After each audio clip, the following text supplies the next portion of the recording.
Assalamualaikum warahmatullahi wabarakatuh.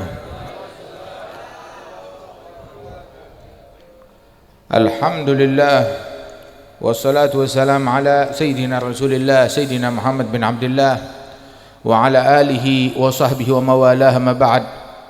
Kita bersyukur kepada Allah Subhanahu wa taala pada malam hari ini, malam kedua di bulan Rabiul Awal.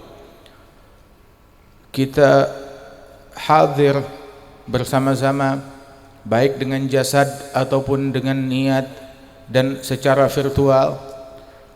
Kita hadir memperingati Maulid Nabi besar Muhammad sallallahu alaihi wasallam dan juga haul almarhumah Ibu Hajjah Anah Mulyanah. Mudah-mudahan Allah taala mengangkat derajat beliau dan Allah taala limpahkan rahmat atas beliau, dan juga sahibul bait, sahibul hajah, Bapak Dr. Bagus, insyaallah diberikan kesehatan, afiah, keberkahan, dan kita semua yang hadir di sini, para guru-guru, para asatidzah, para ulama, para kiai, para masyayikh, semua yang hadirin dan hadirat senantiasa dalam lindungan Allah taala, dalam berkah, dalam ampunan, dalam ridha-Nya Allah Subhanahu wa taala. Amin ya rabbal alamin.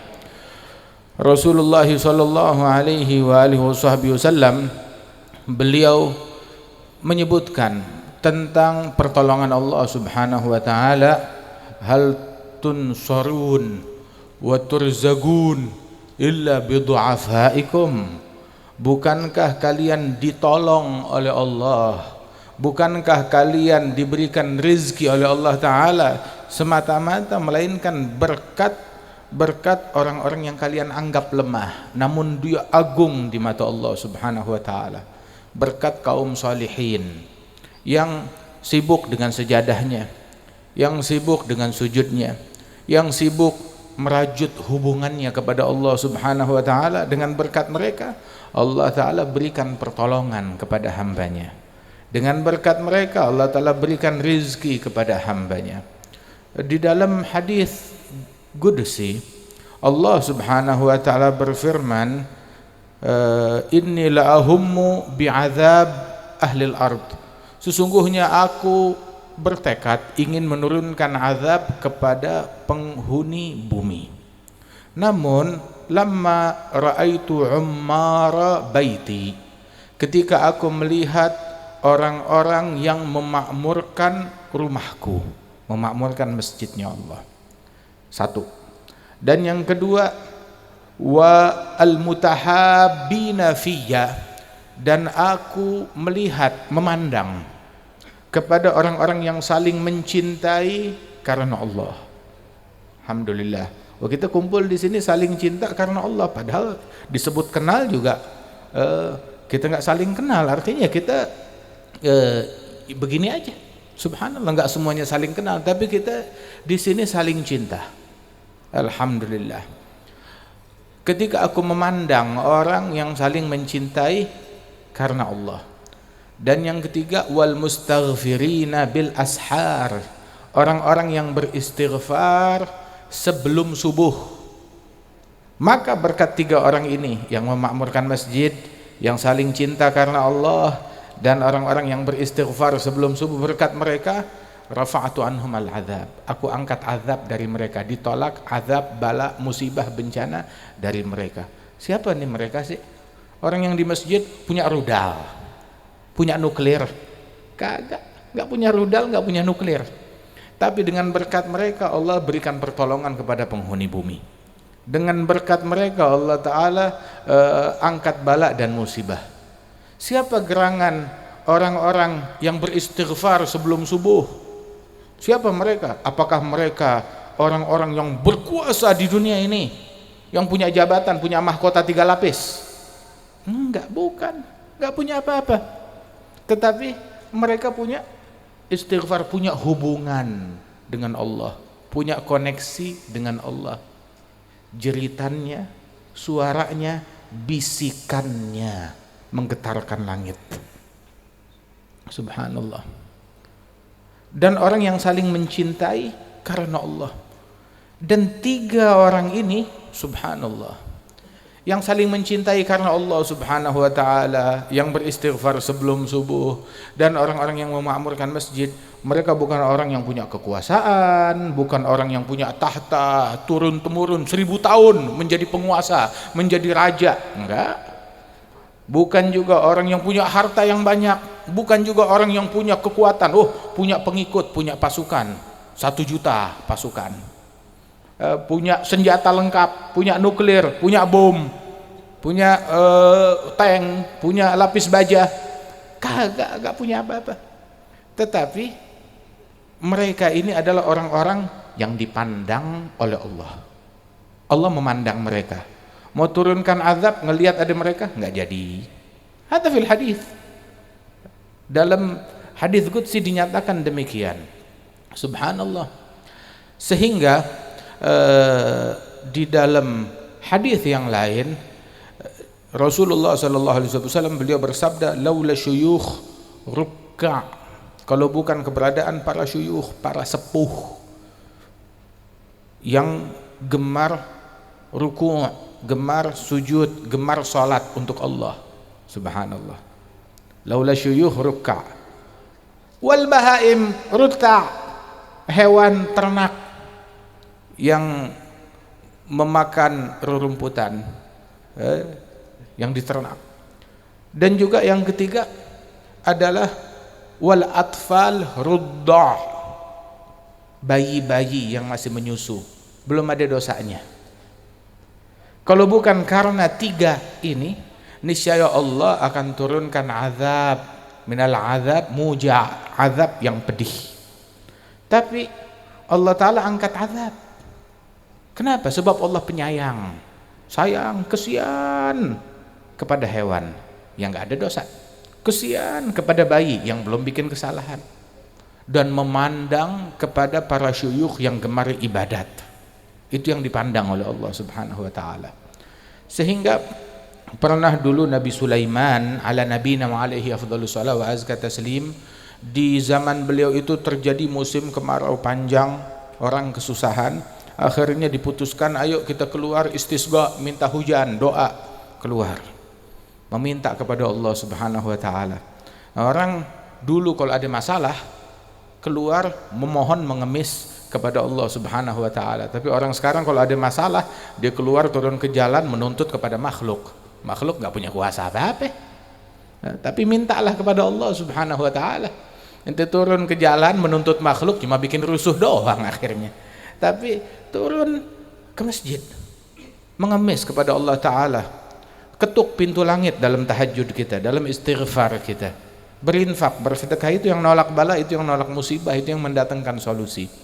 Alhasil Nabi Sulaiman dia kerahkan masyarakat, ayo kita turun, kita munajat, kita doa kepada Allah, mengetuk pintu langit.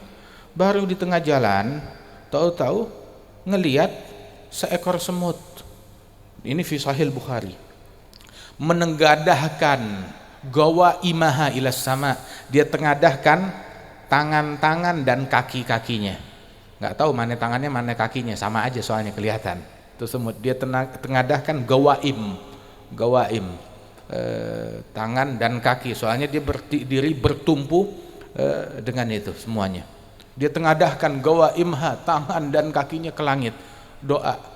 Bilang apa? Nabi Sulaiman diberikan pemahaman atas bahasa hewan, dia paham. Semut ngomong dia ngerti, dia paham.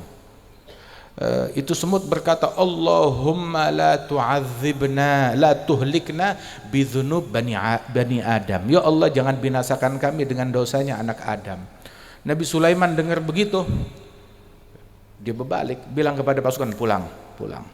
Kenapa kalian kufitum bidu'a ghairikum, kalian dicukupi dengan doanya makhluk lain, khalas insyaallah gobul, dicukupi dengan doanya makhluk lain. Subhanallah. Hakata, kalau doanya semut aja gobul, apalagi doanya manusia diijabah oleh Allah Subhanahu wa taala. Tapi jadilah kita manusia yang coba membuat diri kita layak untuk memanggil Allah. Bagaimana membuat diri kita layak untuk memanggil Allah Subhanahu wa taala? dengan memilih makanan yang halal, menjauhi yang syubhat dan yang haram. Sebab kalau enggak, itu Rasul menyebutkan tentang seseorang yang situasi dan kondisi dia demikian mendukung orang tersebut. Kalau doa pasti dikabulkan, sebab keadaannya kayak begitu, keadaannya mendukung, situasinya mendukung. Pakaiannya susah, mengemis, begitu, enggak punya tumpuan kepada siapa-siapa, murni cuma mengemis kepada Allah Ta'ala.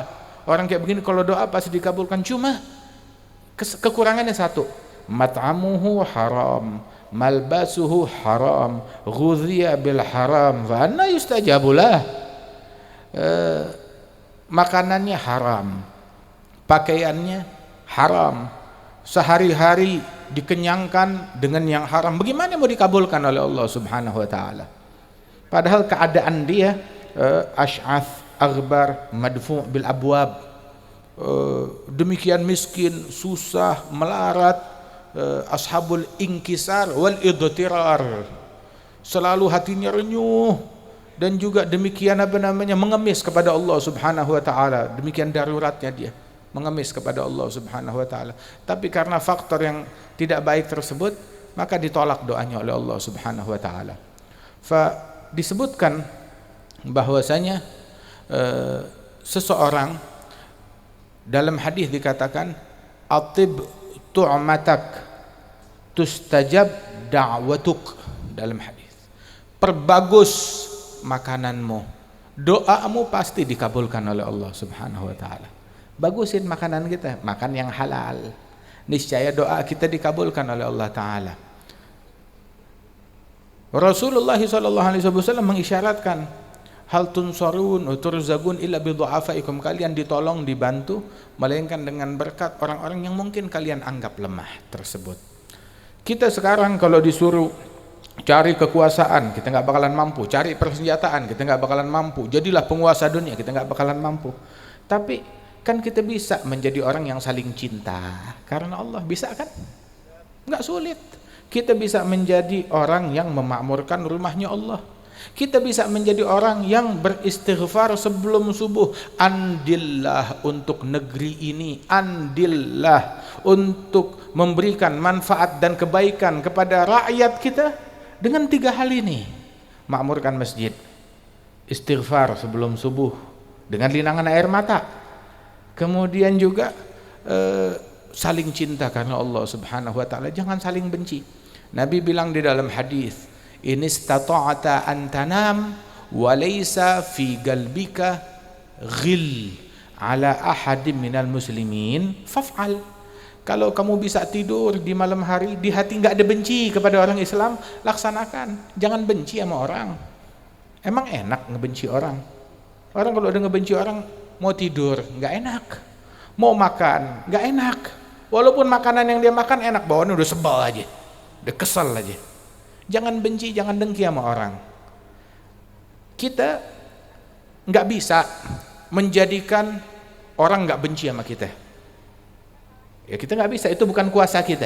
Hati orang itu kontrolnya bukan pada diri kita. Kita nggak bisa mengontrol hati orang lain. Kita nggak bisa membuat orang lain untuk tidak membenci kita, untuk tidak ngegosipin kita, untuk tidak mengganggu kita. Kita nggak bisa.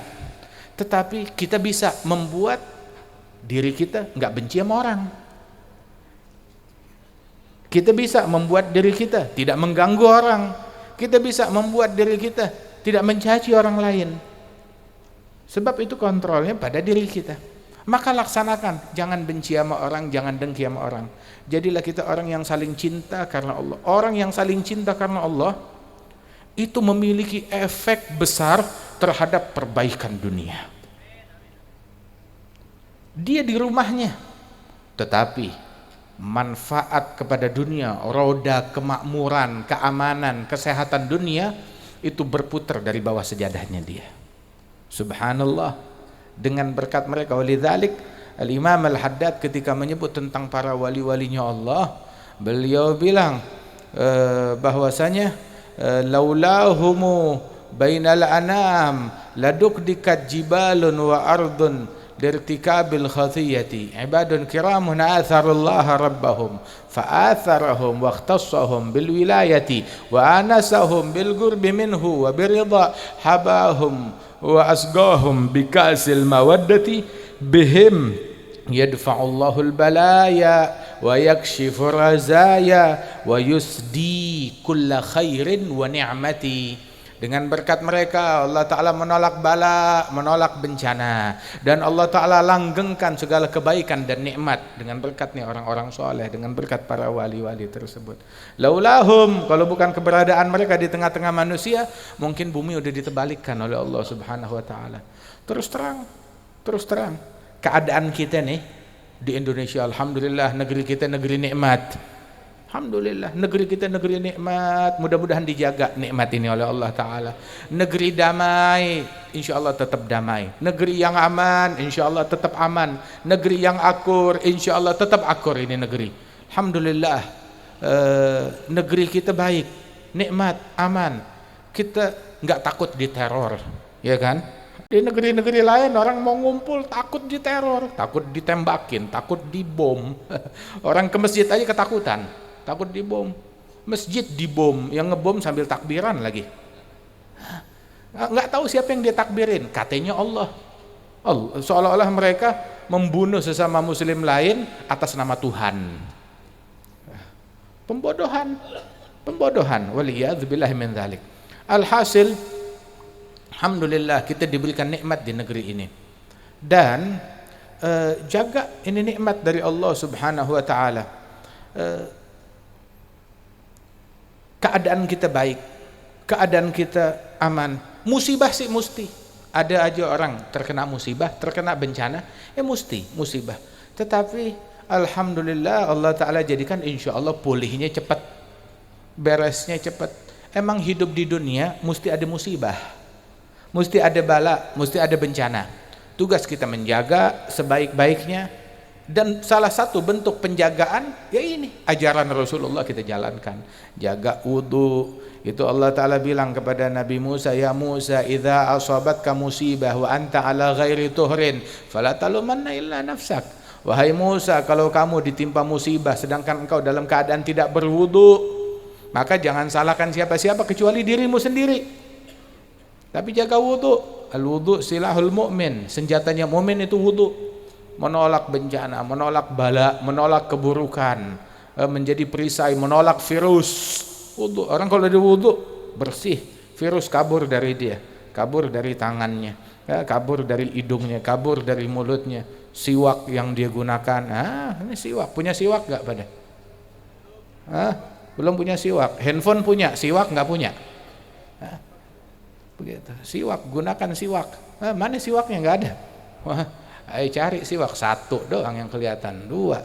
Sebelah atas ini juga ada, mana yang punya siwak? Ada siwak sunnahnya Rasulullah sallallahu alaihi wasallam. Dari 15 abad yang lalu kita diajarkan kebersihan, kesucian. Subhanallah, kita punya prokes. Prokes kita langsung dibimbing oleh Nabi besar Muhammad sallallahu alaihi wasallam. Itu prokes kita. Lebih bersih daripada apapun juga. Ada orang prokes tapi habis buang air nggak cebok. Prokes apaan? Ini kita prokes diajarkan oleh Rasul sallallahu alaihi wasallam. Mau wudhu cuci tangan ada sekian kali, mau makan cuci tangan, selesai makan cuci tangan, begitu. Istinjanya kita paling bersih, istinthar, madmadah dalam wudhu, begitu. Sampai kuping kita dibersihkan. Kakinya orang yang sembahyang lebih bersih daripada mukanya orang yang nggak sembahyang. Ya jujur, kakinya orang yang sembahyang dibasuh berapa kali kaki kita? Sekali wudhu 3 kali, ya, kali 5 waktu, 15 kali. Belum kita kalau sholat duha, belum kita kalau sholat witir, belum kita kalau mau sholat sunnah yang lain, ya nggak kurang dari 20 kali kaki kita dibasuh setiap harinya. Nah tanya tuh orang barat yang mengklaim wah kita punya kesehatan, kita punya ini, mukanya dibasuh berapa kali sehari? Sehari dibasuh berapa kali mukanya? Kaki kita lebih bersih daripada muka orang yang kagak sembahyang. Subhanallah. Itu kaki. Itu kaki. Belum tangan. Subhanallah. Alhasil, Rasulullah sallallahu alaihi wasallam mengajarkan bagi umat ini kesempurnaan, dan beliau sallallahu alaihi wasallam tarakana ala mahajjatil bayda, meninggalkan kita di dalam jalan yang terang benderang, metode yang terang benderang. Malamnya sama seperti siang, saking jelasnya, saking gamblangnya. Enggak ada satu kebaikan pun yang ditutupin, semuanya dijelaskan oleh Nabi Muhammad. Enggak ada satu pintu kebaikan melainkan udah dibukain dan ditunjukkan oleh Rasulullah sallallahu alaihi wasallam. Enggak ada satu pun pintu keburukan melainkan kita diperingatkan, awas dari pintu tersebut untuk mewaspadainya. Jadi kalau ada orang ketimpa musibah, ketimpa keburukan, introspeksi dirinya. Sunnah apa yang dia telantarkan? Apa yang dia telantarkan? Apa yang dia lalaikan? Alhasil Nabi Muhammad Nabi yang sempurna, yang kita baca salawat kepada beliau pada malam hari ini, dan juga kita adakan pengajian ini juga dalam rangka al-haul daripada Ibu Hajjah Anah Mulyanah. Mudah-mudahan Allah Ta'ala angkat derajatnya beliau.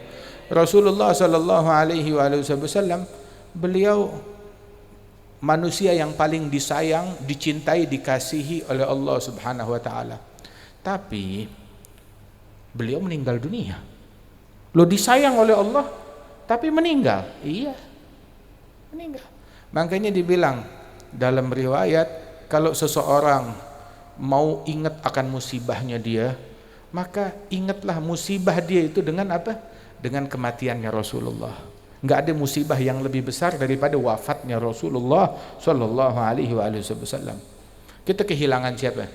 Kehilangan orang tua, kehilangan anak, kehilangan saudara, enggak seberapa dibandingkan wafatnya Rasulullah sallallahu alaihi wasallam. Beliau manusia yang paling disayang oleh Allah Ta'ala. Tapi Allah Ta'ala bilang, innaka mayyitun wa innahum mayyitun, engkau mayyit, akan mati, dan mereka semuanya bakalan meninggal dunia. Maknanya kalau di muka bumi ada orang yang lolos dari kematian, pasti itu Nabi Muhammad. Tapi enggak, Nabi aja tidak lolos dari kematian, apalagi kita. Kita semuanya bakalan meninggal dunia.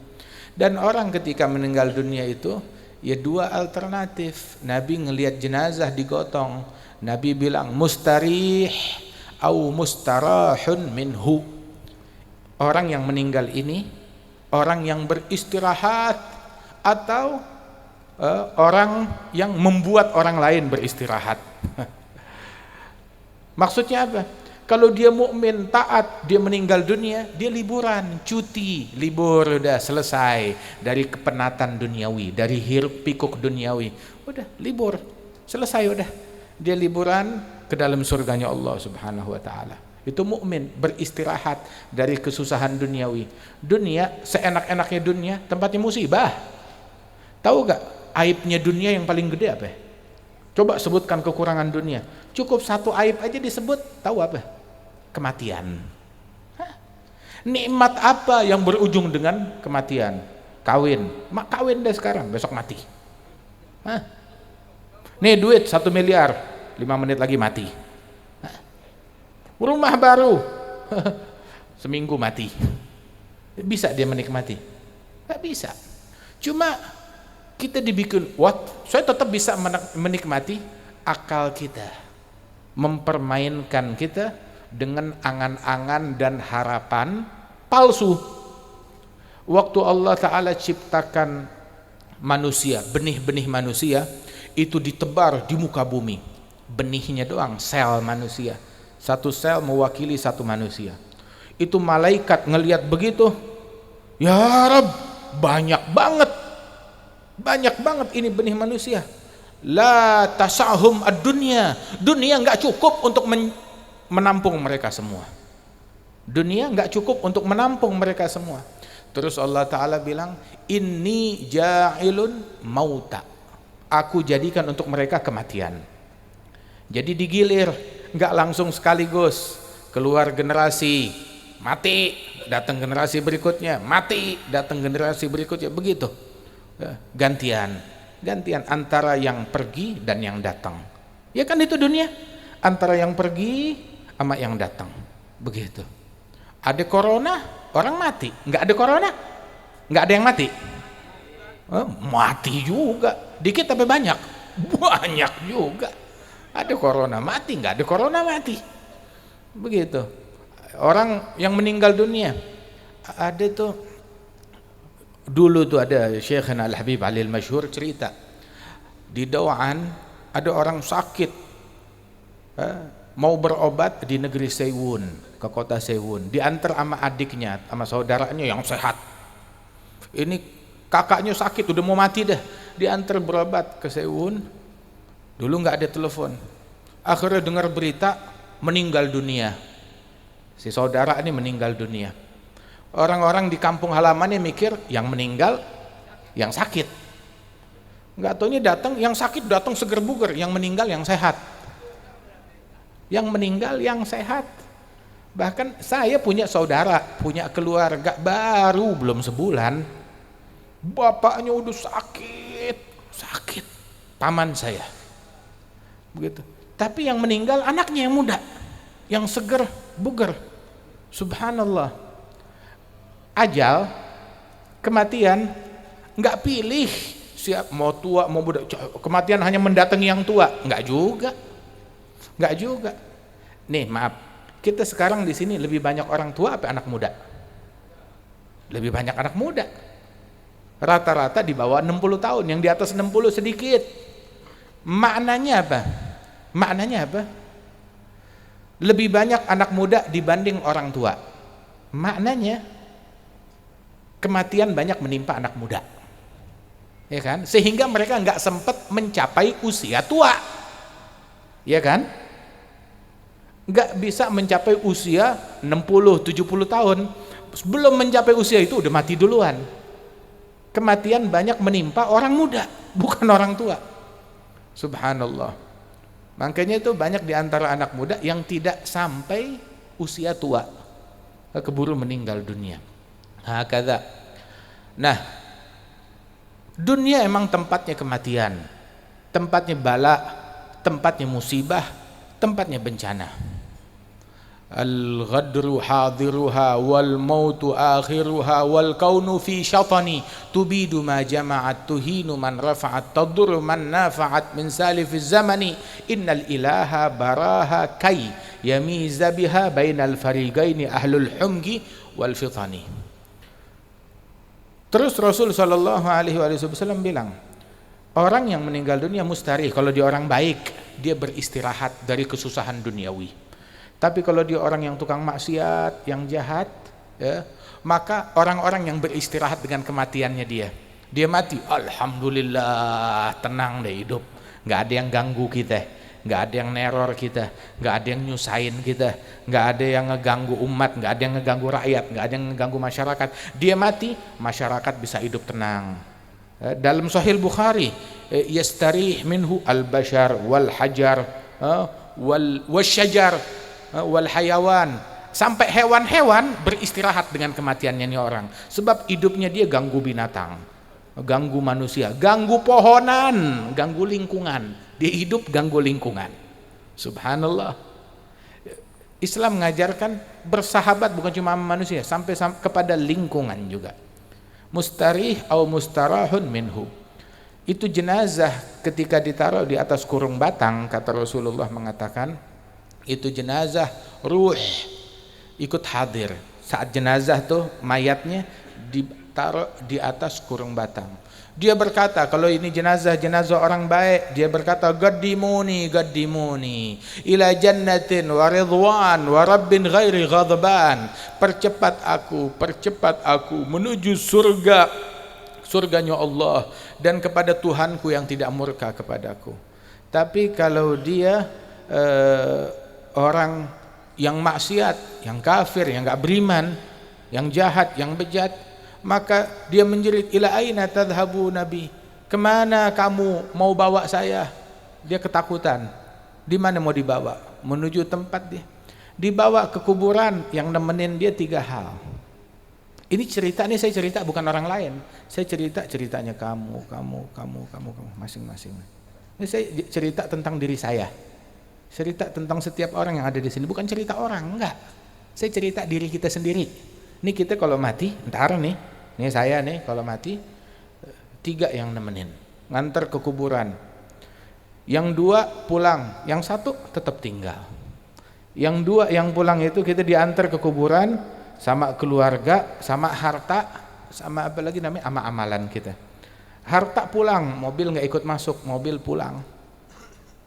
Gitu. Sampai Kurung Batang nih, yang kita numpang Kurung Batang, dibawa pulang. Dibawa pulang. Tiker yang buat natakin Kurung Batang dibawa pulang. Sorban yang buat nutupin jenazah dibawa pulang. Jadi kita dimasukin dalam tulobang, tahu? Cuma makain kafan doang. Tuh, udah gitu dibuka lagi talinya. Talinya dibuka. Kita nggak bawa apa-apa. Cincin, wah, nggak pernah dilepas tuh cincin. Matinya dilepas, dicabut. Subhanallah. Dibawa pulang, harta pulang, keluarga pulang, amalan yang nemenin seseorang di dalam kuburan. Kalau dia amalannya baik, kebaikan yang nemenin dia. Kalau dia amalannya buruk, keburukan yang nemenin dia.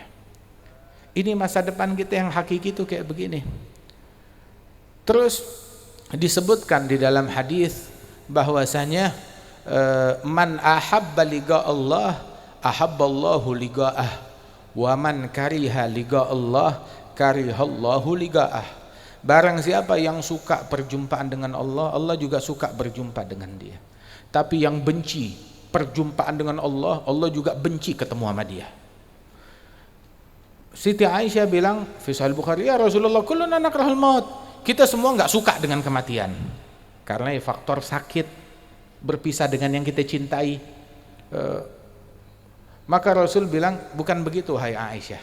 Yang dimaksud suka perjumpaan dengan Allah atau benci perjumpaan dengan Allah adalah mukmin, orang yang mukmin, orang yang taat, menjelang dia meninggal dunia, sebelum mati itu dalam keadaan sakaratul maut, diperlihatkan kedudukan dia di sorga, tempat dia di sorga. Maka dia merindukan hal tersebut. Dia pengen buru-buru ingin berjumpa dengan Allah Ta'ala, ingin menghuni tempat dia di situ, begitu. Dan Allah pun cinta untuk berjumpa dengan dia. Tapi orang yang maksiat, saat dia sakaratul maut, ditunjukin, diperlihatkan tempat dia di neraka, dan murka Allah ditunjukkan kepada orang tersebut hingga dia takut, dia nggak mau ketemu Allah, nggak mau ketemu Allah, begitu. Maka Allah pun juga benci untuk berjumpa dengan hamba tersebut. Na'udzubillah min dzalik. Nah, kita jadilah orang yang taat. Jangan sibuk sama dosanya orang, sibuk sama dosa kita sendiri.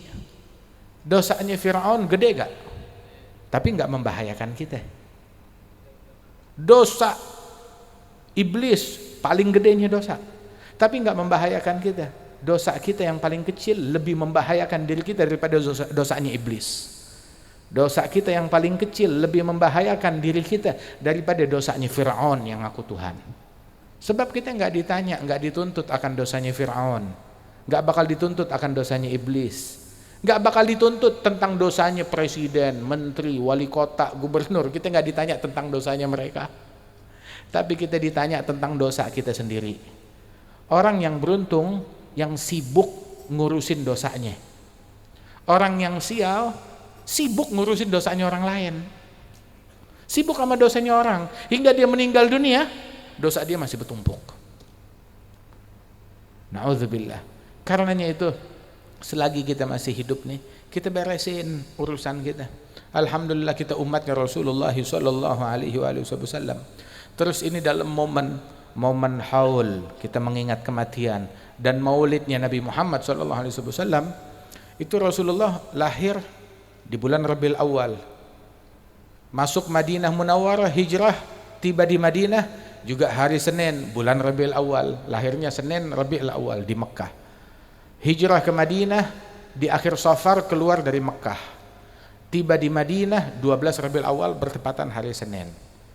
Dan beliau pun juga meninggal dunia 12 Rabiul Awal pada hari Senin sallallahu alaihi wasallam. Dan beliau sallallahu alaihi wasallam meninggal usianya 63 tahun. Saat beliau dalam keadaan sakaratul maut, pas itu Rasulullah sallallahu alaihi wasallam di pangkuannya Siti Aisyah. Kepalanya Nabi bersandar di pangkuannya Siti Aisyah radhiyallahu anha dalam pelukannya Siti Aisyah. Terus Nabi dalam keadaan sakaratul maut itu beliau bilang, inna lil mauti la sakarat, itu kematian itu memiliki sakarat. Satu sakaratnya itu lebih sakit daripada dipukul dengan pedang 100 kali. Nah itu dalam satu kematian, dalam kematian itu orang melewati 100 sakarat. Satu sakarat lebih sakit daripada pukulan pedang 100 kali. Subhanallah.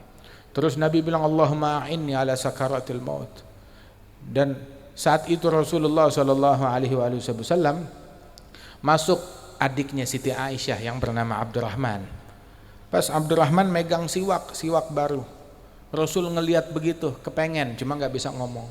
Siti Aisyah melihat keinginan Rasulullah, bilang, ya Rasulullah, engkau mau siwak yang itu? Bilang, na'am, iya. Bilang, ya Abdurrahman, bawa sini siwaknya kamu, siwak baru. Begitu. Terus dikasih kepada Rasulullah. Rasul pegang, mau bersiwak. Saat beliau bersiwak, sakit, masih keras, masih baru. Merintih, sakit. Mengisyaratkan wajah ini keras.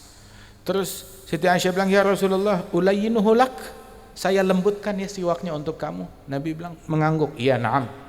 Terus dilembutkan oleh Siti Aisyah sampai lembut. Siti Aisyah bilang, sebelum Rasulullah wafat, liurku bercampur dengan liurnya Nabi Muhammad sallallahu alaihi wasallam. Romantis betul. Meninggal di pangkuannya Siti Aisyah.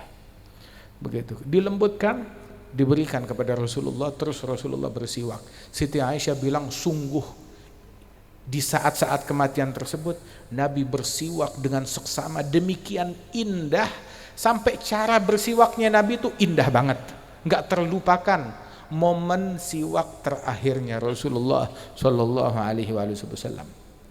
Itu ulama bilang di antara manfaat siwak adalah mengingatkan orang dengan kalimat la ilaha illallah di saat kematian. Nah, makanya punya siwak gak? Cari siwak, beli siwak, handphone beli. Nah ini siwak lebih penting daripada handphone. Ntar nanti kalau mau mati apa? Minta handphone. Cari siwak dari sekarang, begitu. Persiapkan siwak kita, dipakai. Laula an asyugga ala ummati la amartuhum bisiwak inda kulli wudu, fi riwayah inda kulli shalah. Kalau aku khawatir enggak bakal memberatkan umat, niscaya akan aku perintahkan, aku wajibkan mereka bersiwak tiap kali wudu, tiap kali salat, mereka wajib bersiwak. Seandainya enggak khawatir memberatkan umat, tapi khawatir memberatkan umat, bersiwaklah.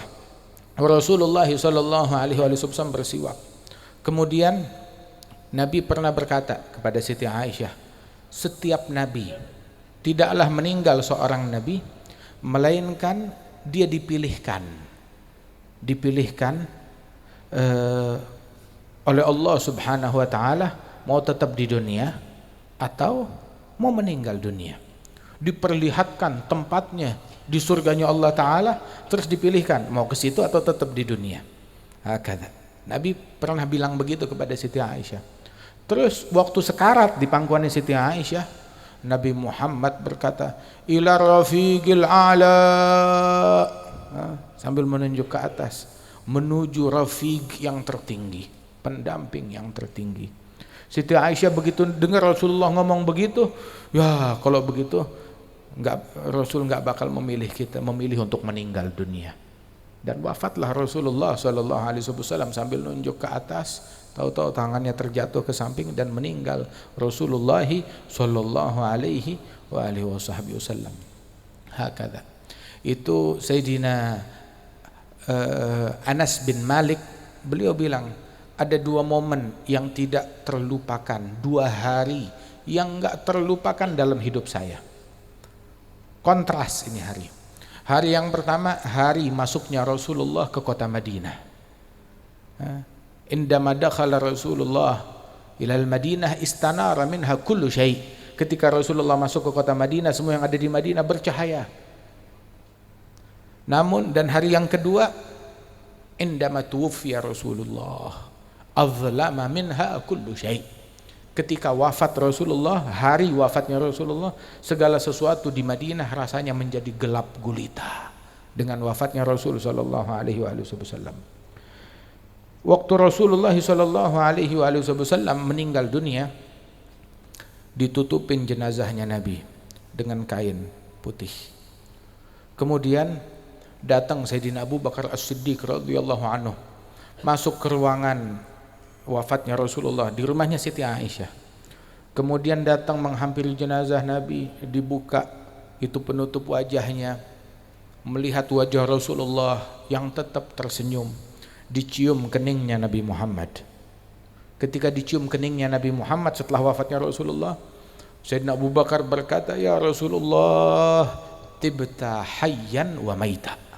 Engkau tetap harum, hidupmu harum, udah meninggalnya juga tetap harum.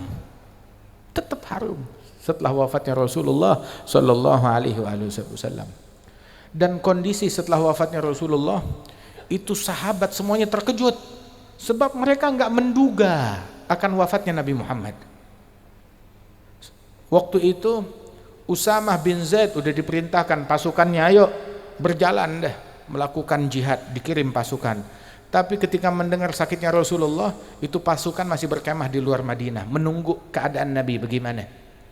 Dan terus mereka tuh sahabat paginya masih ngelihat Rasul sallallahu alaihi wasallam. Waktu mereka sholat subuh, setelah 2 minggu nih Rasulullah nggak kelihatan. Terus ketika subuh Rasulullah minta keluar, dibukain tuh tirai, pintu langsung ngadep ke masjid dari rumahnya Siti Aisyah, dituntun Nabi Muhammad. Itu waktu sholat subuh yang imamin Sayyidina Abu Bakar As-Siddiq, gelap, nggak ada lampu kan.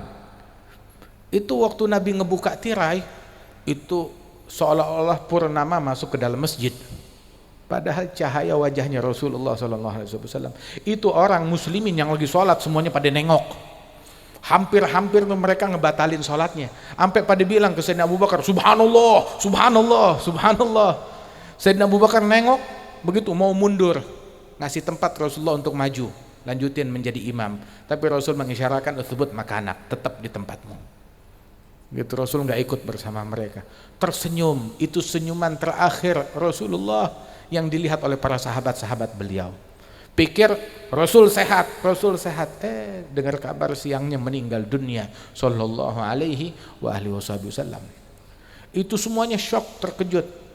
Yang tetap diberikan keteguhan saat wafatnya Rasulullah, Sayyidina Abu Bakar As-Siddiq.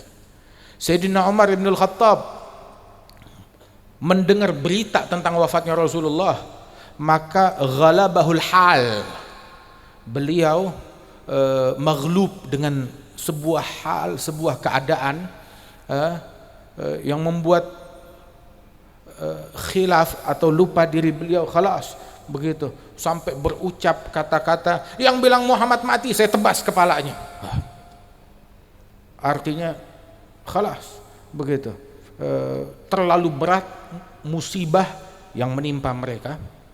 Sayyidina Umar kalap istilahnya, tapi dengan makna yang agung, yang luhur, yang patut bagi kemuliaan Sayyidina Umar bin Al-Khattab.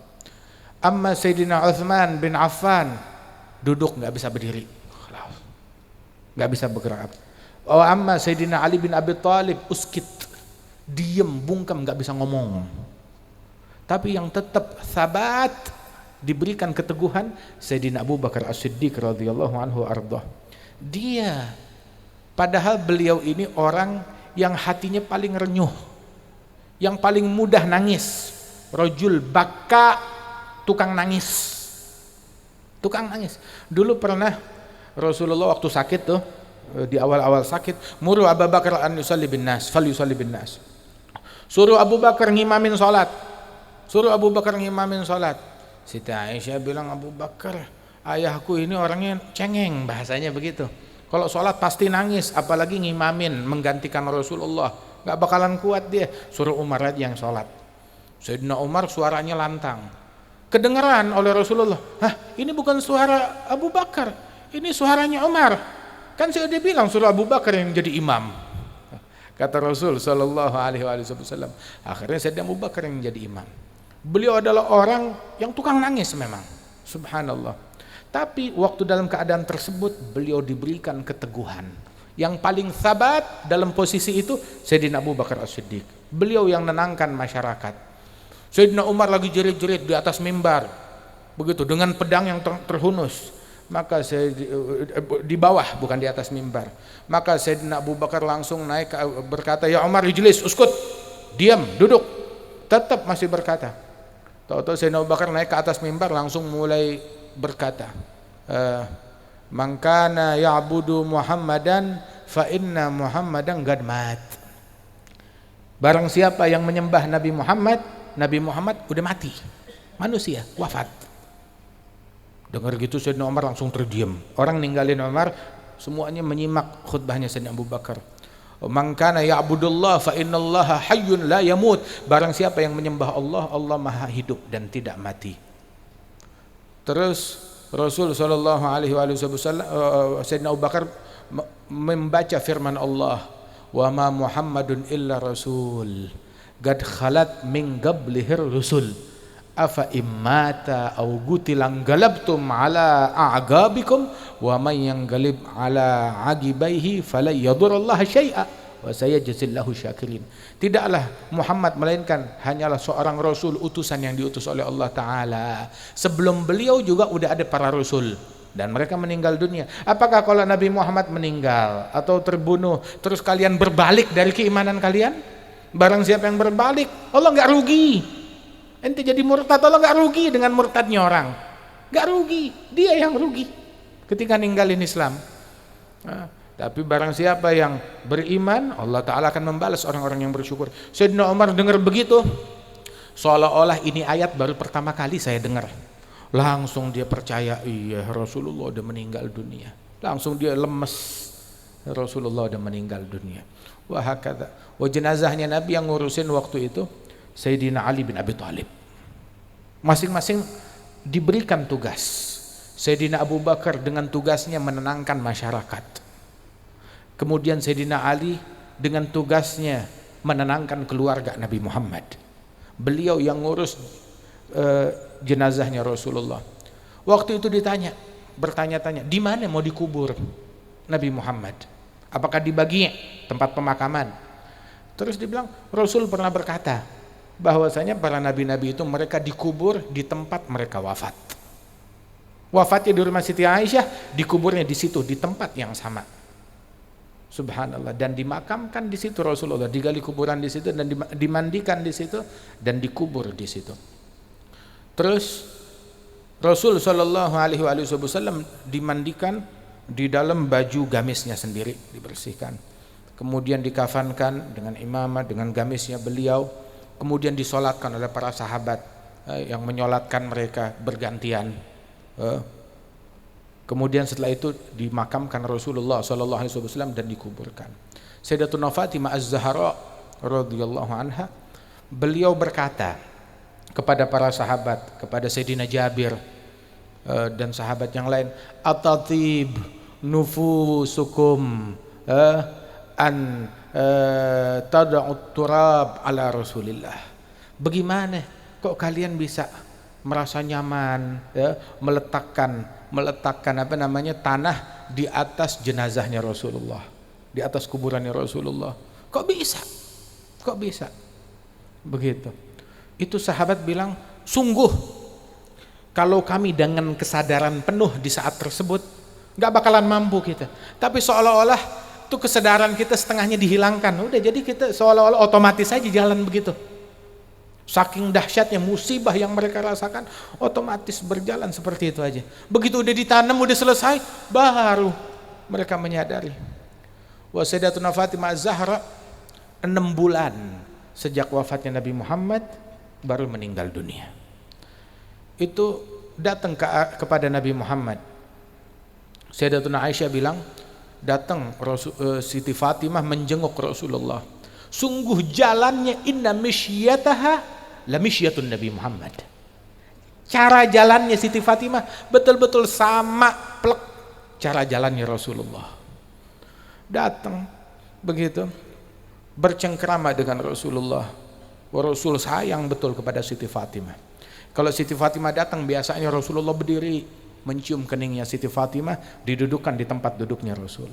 Kalau Rasul datang ke rumahnya, Siti Fatimah berdiri mencium keningnya Rasulullah, dan Rasul dipersilakan duduk di tempat duduknya Siti Fatimah. Subhanallah, selalu begitu. Nabi sampai menamakan Siti Fatimah, sebab Siti Fatimah nih adalah putrinya Nabi, tapi yang paling repot ngurusin Nabi Muhammad, udah seperti ibu deh. Nabi sampai memanggil Siti Fatimah, ya umma abiha, wahai ibunda dari bapaknya sendiri. Bagaimana tuh ibu dari bapaknya sendiri? Bapaknya dia Nabi Muhammad, Fatimah bagaikan ibu bagi Rasulullah. Maksudnya bagaimana? Kan ini putri Nabi, ngurusin Nabi Muhammad seperti seorang ibu ngurusin anaknya sendiri. Waktu Nabi terluka tuh dalam perang Uhud, dalam beberapa peperangan, Siti Fatimah yang ngebersihin lukanya Rasulullah. Beliau ahli pengobatan, tahu cara menghentikan pendarahan. Wah, sini ada dokter bagus juga. Tahu cara menghentikan pendarahan di masa tersebut. Dibersihkan lukanya Nabi itu waktu datang, terus pendarahan masih terjadi terus. Dia yang suruh ngebakar hasir, tikar yang terbuat dari jerami itu dibakar begitu. Kemudian untuk menghentikan pendarahan pada tubuh Rasulullah Shallallahu Alaihi Wasallam dengan metode klasik. Dia mengobati lukanya Rasulullah Shallallahu Alaihi Wasallam.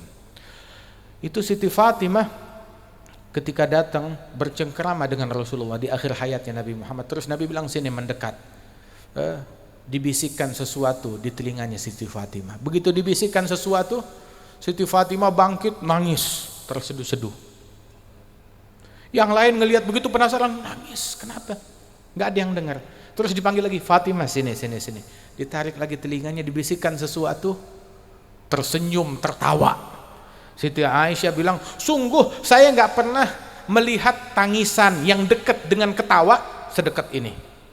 Berapa detik yang lalu nangis kejar, berapa detik kemudian tertawa dengan riang gembira.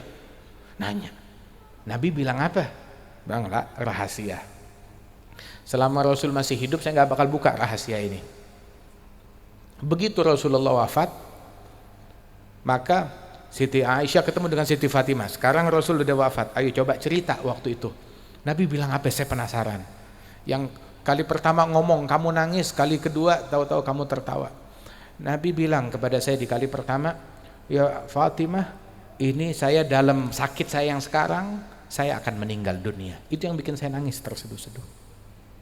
Terus saya dipanggil lagi kali yang kedua, sini. Namun walaupun saya meninggal dunia, kamu adalah awal ahli baiti luhugan bi. Kamu ahli baitku yang pertama menyusul aku adalah kamu.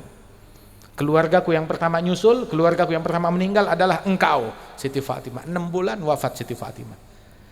Kita kalau dikasih tahu, habis gua mati, lu mati. Nangis sampai ketawa? Nangis ketakutan. Tapi Siti Fatimah dengar begitu, nih habis ini gua mati. Udah gitu, lu yang mati. Girang. Kenapa? Sebab berjumpaan dengan sang kekasih, dengan Nabi Muhammad Sallallahu Alaihi Wasallam. Nah kalau kita kalau mati, jumpa siapa? Ketemu siapa? Usahakan kita meninggal dunia ketemu Rasulullah, jumpa dengan Rasulullah. Sayyidina Bilal waktu sakaratul maut itu dia, istrinya ngelihat Bilal sekarat, ruhnya lagi dicabut. Istrinya berkata, wa karbah, betapa malangnya Bilal, kesian Bilal kesusahan, Bilal sakit. Bilal lagi sekarat nengok dan berkata kepada orang tersebut, dia mau berbela sungkawa. Bilal bilang, itu kalimat tidak tepat untuk mengungkapkan yang saya rasakan saat ini. Terus apa yang kamu rasakan? Yang saya rasakan saat ini, bal wa tarabah. Alangkah lezatnya, alangkah nikmatnya. Nyawa lagi ditarik, dia bilang lezat, enak, sedap. Loh kenapa? Ghadan ligal ahibbah Muhammadan wa hizbah. Besok saya akan berjumpa dengan sang kekasih Nabi Muhammad dan sahabat-sahabatnya. Subhanallah. Bilal memang orang yang punya cita rasa tinggi. Itu beliau punya dzauq, punya cita rasa tinggi. Lagi sekarat, dia bilang lezat, nikmat. Kenapa? Hatinya dirundung perasaan, besok jumpa dengan kekasih, besok jumpa dengan kekasih. Subhanallah. Bukannya grogi, girang, excited, tertarik. Besok ketemu Nabi, besok ketemu Nabi. Ruh lagi dicabut.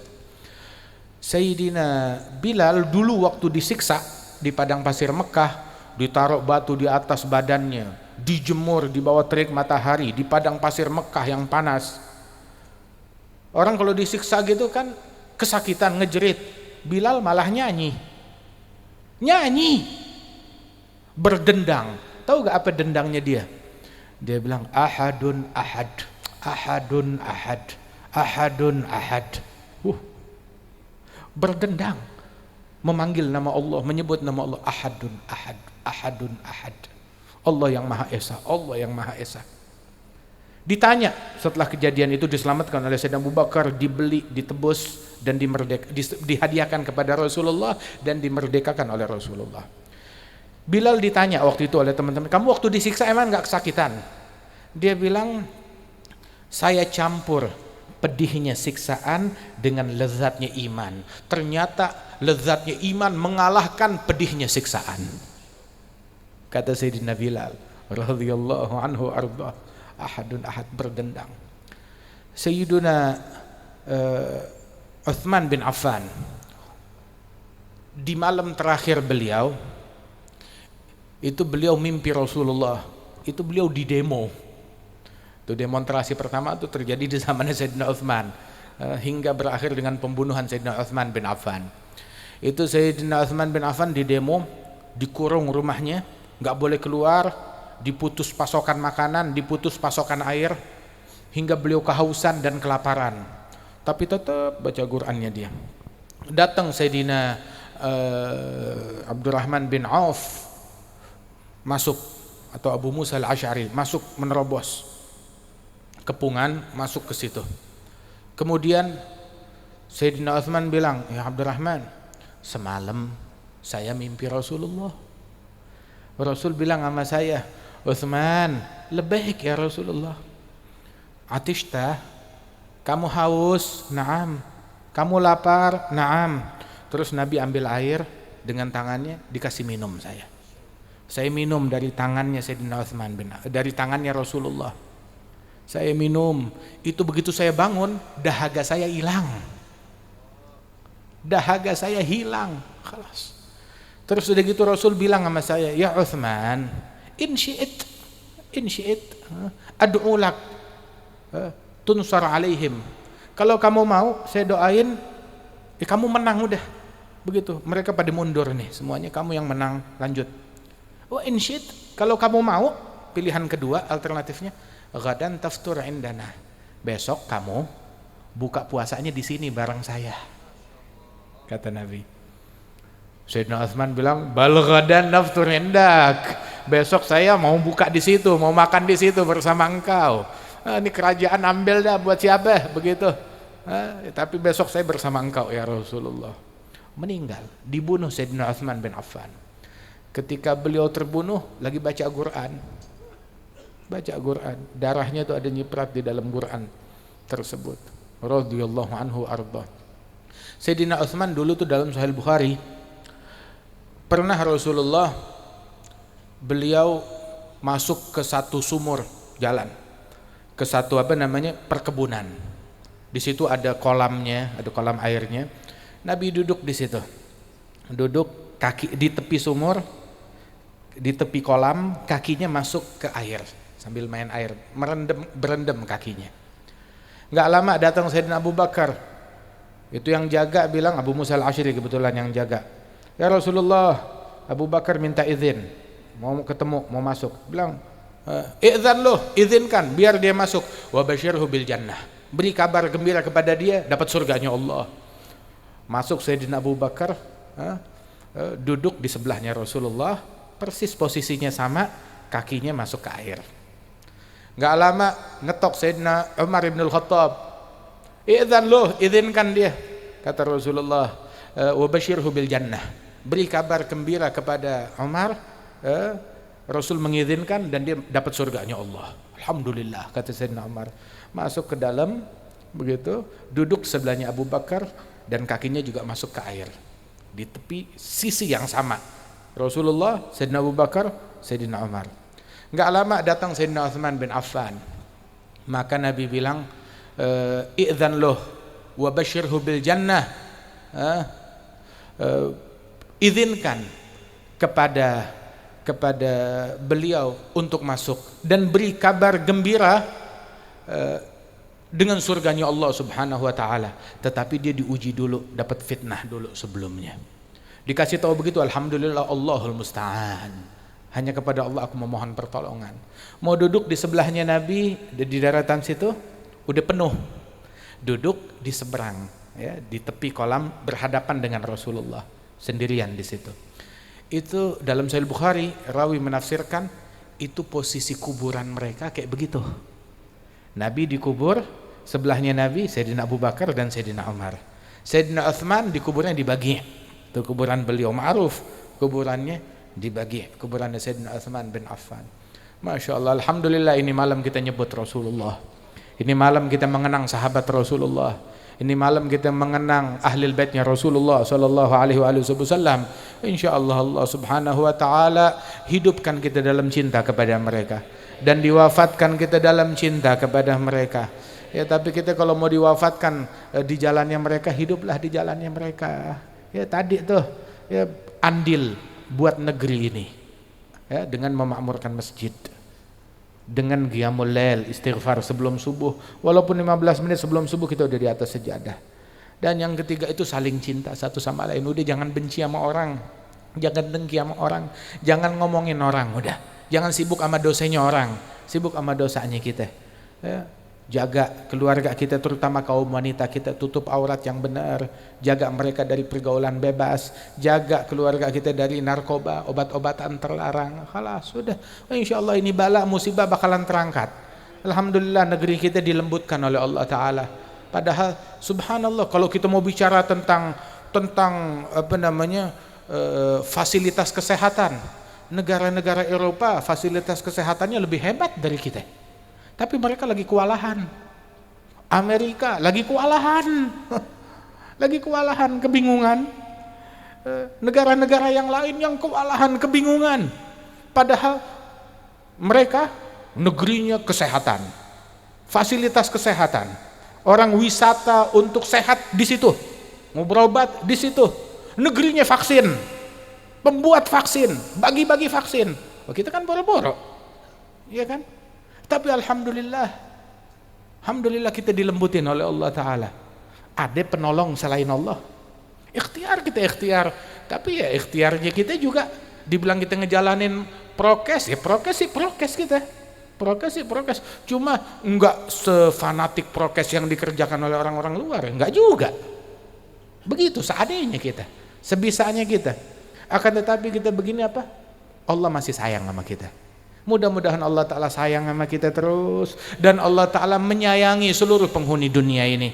Tetap semuanya disayang oleh Allah, dibantu oleh Allah, ditolong oleh Allah, diangkat musibah oleh Allah Ta'ala dari semua negeri-negeri. Ya, dari semua muslimin dibantu dan semua umat manusia dibantu oleh Allah Subhanahu wa taala, dan Allah Ta'ala makmurkan insyaallah hidup kita dalam taqwa, dalam istiqamah. Haji Bagus diberikan kesehatan oleh Allah Subhanahu wa taala, diberikan keberkahan, para guru-guru, para kiai, para asatidzah, para ulama hadirin dan hadirat semuanya dapat berkah, taufik, bimbingan, hidayat dari Allah Ta'ala, dijadikan kita manusia yang makin taqwa, makin dekat dengan Allah, makin dekat dengan Rasulullah sallallahu alaihi wasallam. Almarhumah Ibu Anah Mulyanah diangkat derajatnya oleh Allah, dilapangkan kuburannya oleh Allah Ta'ala, dijadikan kuburannya sebagai taman-taman surga. Allah Ta'ala masukkan ke dalam kuburannya pada malam hari ini kegembiraan dari majelis yang kita adakan, dari zikir yang kita lantunkan, dari sholawat yang kita baca, dari amalan yang kita hibahkan untuk beliau. Amin ya rabbal alamin. Allahumma ja'al jam'ana hadha jam'an marhuma, tafarrugana min ba'dihi tafarrugan ma'suma, la taj'al fina wala minna wala ma'ana syaqiyan wala mahruma, ihdina bihudak, ij'alna mimman yusari'u fi ridak, la tuwallina waliyan siwak, لا تجعلنا ممن خالف أمرك وعصاك برحمتك يا أرحم الراحمين. اللهم متعنا بشيوخنا، متعنا بعلمائنا، متعنا بأوليائنا، ولا تحرمنا بركة عالم ولا بركة صالح ولا بركة عارف. ادخلنا في بركة الجميع، وادخلنا في شفاعة نبيك الحبيب الشفيع النبي محمد صلى الله عليه وآله وسلم، وعلى جميع الصحابة ومن تبعهم بإحسان إلى يوم الدين، وعلينا معهم وفيهم برحمتك يا أرحم الراحمين وجودك يا أجود الأجودين. على هذه النية وعلى كل نية صالحة جامع خلودنا الآخرة، دافع من كل شر، جالبة لكل خير، وإلى حضرة النبي. الفاتحة.